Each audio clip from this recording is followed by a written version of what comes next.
Hi everyone, today I'm going to share with you how to make this delicious chocolate quinoa cupcake. So what you're going to need to make these chocolate quinoa cupcakes is some quinoa flour, a bit of cocoa powder, vanilla, some vinegar. You can use apple cider or whichever vinegar you prefer, baking soda. I have it in a baking powder tin here, but you want baking soda, a little pinch of Celtic salt, and a sweetener of your choice. It can be a dry or a wet sweetener. It really doesn't change anything. So I'm going to use maple syrup. You can use rice syrup or anything that you want for a sweetener, even stevia. So we're going to start with what we got here? 1/3 of a cup of quinoa flour, and I've preheated my toaster oven. This is just going to be enough for 2 cupcakes. You can double or triple the recipe if you like. You can even leave it in a mug and just do 1 big mug cake. But I'm just going to make 2 small cupcakes in these ramekins. And then to your quinoa flour, I'm going to add 2 tablespoons of cocoa powder,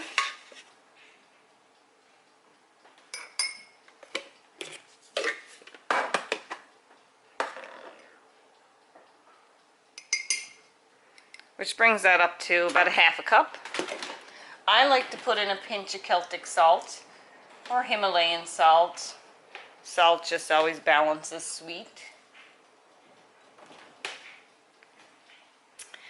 And then, it's pretty simple. I'm going to add my baking soda. And you want to be very careful with this. You don't want too much or it will taste baking soda-y. So this is about 1/3 of a teaspoon. And that's enough. And this is really very quick. And we're just going to incorporate all those dry ingredients there. We just got quinoa flour, cocoa powder, some baking soda, and a little pinch of Celtic salt. Okay, now I'm going to add in my maple syrup. Now this is completely to your taste. I'm going to put in about a tablespoon.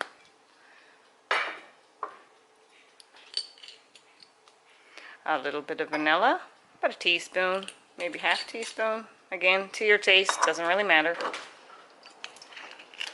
Now this matters. We're going to put in a tablespoon of vinegar.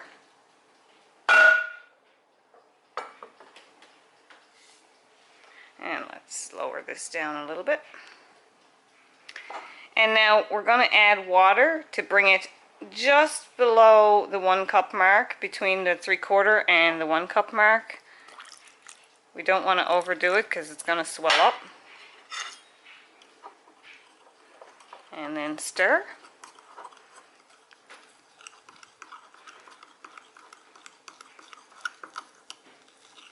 You can see it getting foamy there.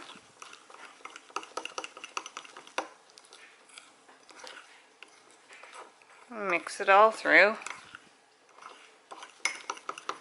Now, if you mix this already up in a mug that was oven safe, you could just go ahead and pop this in the oven just like it is and have 1 big giant chocolate quinoa cupcake.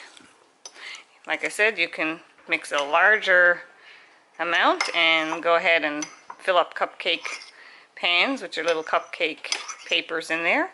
But I'm going to do it in some ramekins in the toaster oven. So I've preheated the toaster oven to 400, and I'm going to fill up my ramekins. So I'm not even going to bother to oil or grease these because we'll eat them straight out of the ramekins. So I'm going to put 1/2 of it in each. And we'll pop those into the toaster oven. So I have my toaster oven already preheated to 400. And so it's hot. Watch your hands. And we'll pop those in there. I'm going to close her up, and when it's done, I'll let you know how long it took.